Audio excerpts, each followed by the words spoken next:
प्यार ते माया दमो। दोस्तों, हमारे मुस्लिम भाई बहन हर मनुष्य के उद्धारकर्ता और जीवित परमेश्वर यीशु मसीह की सच्चाई में इसलिए नहीं जान पाते क्योंकि उन्हें बाइबल पढ़ने नहीं दिया जाता है। वे बस यीशु के बारे में इतना ही जानते हैं कि यीशु मसीह एक कुंवारी से पैदा हुआ था और वो बचपन से चमत्कार करता था, जैसा कि उनके धार्मिक ग्रंथ कुरान में लिखी हुई है। और जहाँ तक मेरे अनुसार प्राय अधिकांश मुस्लिम भाई बहनों को उनके धार्मिक ग्रंथ कुरान की और उनके नबी मोहम्मद की पूरी सच्चाई मालूम नहीं होती है, क्योंकि वे कभी भी कुरान को इतनी गहराई से नहीं पढ़े होते हैं। इस्लाम में हर मुस्लिम भाई बहनों को सवाल उठाए बिना अपने धर्म के रीति रिवाजों तथा इस्लामी तौर तरीकों को पालन करने के लिए कहा जाता है। इसलिए हर मुस्लिम कुरान को गहराई से पढ़ने और सच्चाई को जानने के बजाय अपने इस्लामी नियम कानून और दुआ प्रार्थनाओं को अधिक महत्व देते हैं, जिससे कि उन्हें जन्नत प्राप्त हो सके।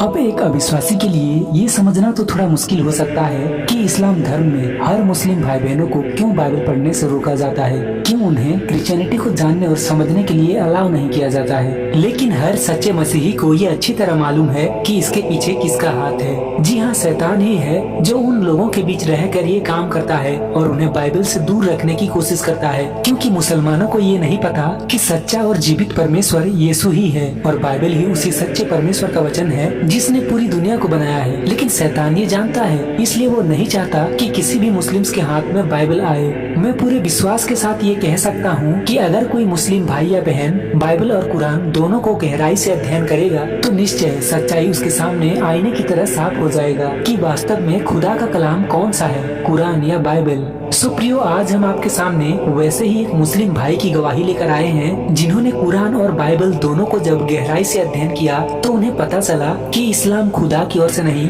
बल्कि सिर्फ मोहम्मद द्वारा बनाई हुई एक धर्म है। तो आप इस गवाही को देखिए और दूसरों तक भी शेयर करें और प्लीज वीडियो को एक लाइक जरूर करें। मेरा नाम पॉल है। मैं एक मुस्लिम देश में पैदा हुआ और पला बढ़ा। वास्तव में जन्म से मेरा नाम पॉल नहीं था, लेकिन जब मैंने इस्लाम छोड़ा तो मुझे लगा कि ईश्वर मुझे अपने लोगों तक सुसमाचार पहुंचाने के लिए बुला रहे हैं, ठीक वैसे ही जैसे प्रेरित पॉल ने किया था। इसलिए मैंने अपना मुस्लिम नाम बदल लिया। बड़े होते हुए मैंने कभी भी सुसमाचार नहीं सुना या बाइबल नहीं देखी। मुझे मुसलमान बनने और मुसलमान के रूप में मरने के लिए पाला गया था। कभी कभी मैं अपने पिता से हमारे धर्म के बारे में सवाल पूछता था, जैसे कि अल्लाह केवल तभी मेरी प्रार्थना क्यों सुनता है जब मैं मक्का की दिशा में दुआ करता हूँ। वो बस यही कहते थे कि सवाल मत पूछो, ये इस्लाम है। लेकिन जब मैं और मेरी पत्नी 2002 में शिकागो चले गए तो मेरी मुलाकात मोहम्मद गजाली नामक एक पूर्व मुस्लिम से हुई। उसने मुझे अपनी गवाही के बारे में लिखी एक किताब दी जिससे मेरी जिंदगी बदल गई। मैंने पहले भी ईसाइयों के मुसलमान बनने के बारे में सुना था, लेकिन कभी किसी मुसलमान को ईसाई बनने के बारे में नहीं सुना था।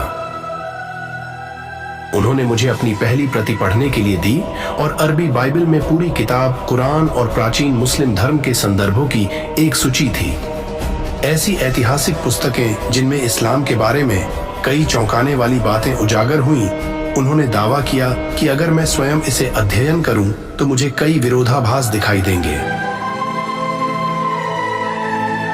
उस पुस्तक के एक उदाहरण में ये दावा है कि पैगंबर मोहम्मद ने 50 वर्ष से अधिक उम्र में एक 6 साल की लड़की से विवाह किया और जब वो 9 वर्ष की थी तब उन्होंने उसके साथ शारीरिक संबंध बनाया। मेरे लिए ये स्वीकार करना असंभव था। आज एक आदमी इस प्रकार के कार्य के लिए जेल जाएगा।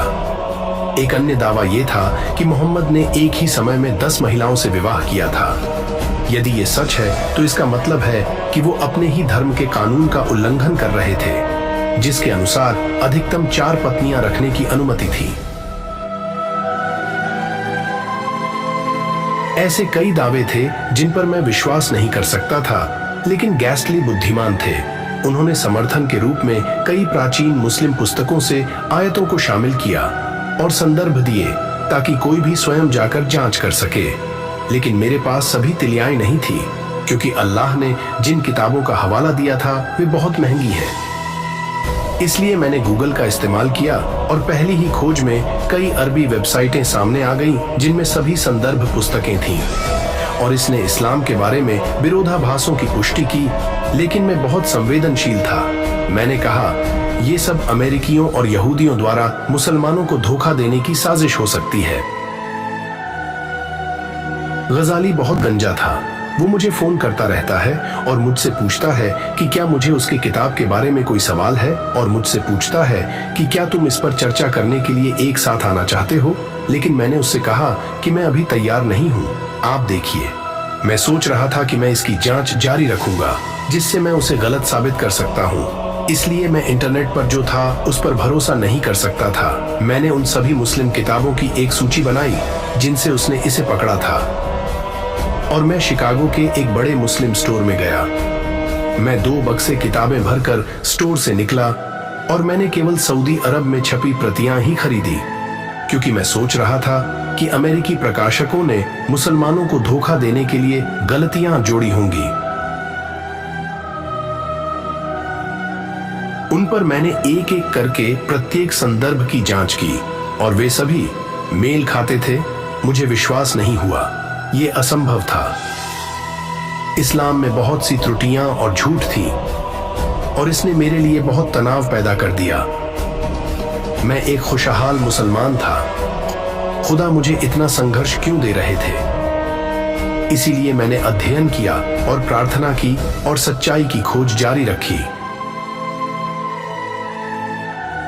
फिर एक जगह पर मैं फर्श पर झुक गया और मैंने कहा, स्वर्ग और पृथ्वी के निर्माता, मैं जानता हूं कि आप सच में हैं। मैं आप पर विश्वास करता हूं, लेकिन मैं नहीं जानता कि आप कौन हैं। कृपया मुझे बताएं कि वास्तव में आप कौन हैं।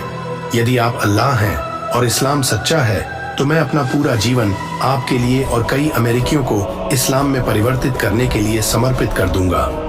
लेकिन अगर आप ईसाइयों के ईश्वर हैं, तो मैं जीवन भर आपकी सेवा करूंगा।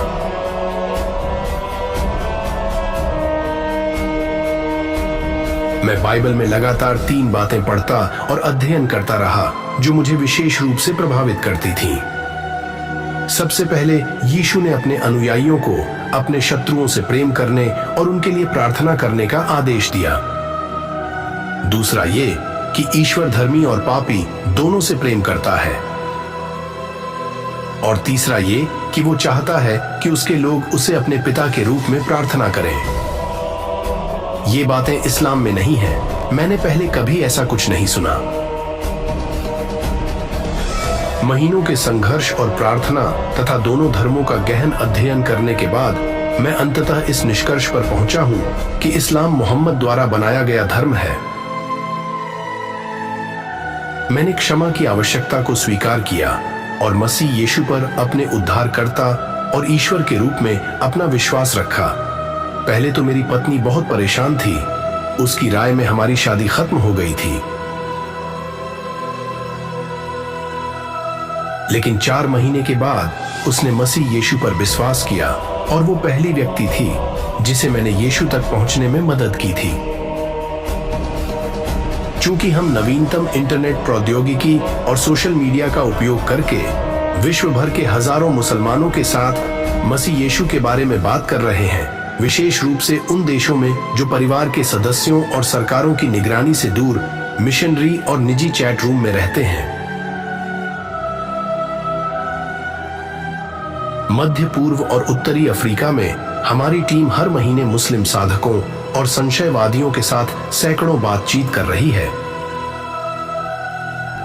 वे उन अरबी विश्वासियों पर भी नजर रख रहे हैं जिन्हें शिष्यत्व और अनुयायी बनने की सख्त जरूरत है। मैं इस्लाम से बचाए जाने के लिए धन्य हूं, और प्रेरित पौलुस की तरह मुझे अपने लोगों तक सत्य ले जाने का सौभाग्य प्राप्त हुआ है। मैं इसके लिए प्रभु की महिमा और प्रशंसा करता हूं।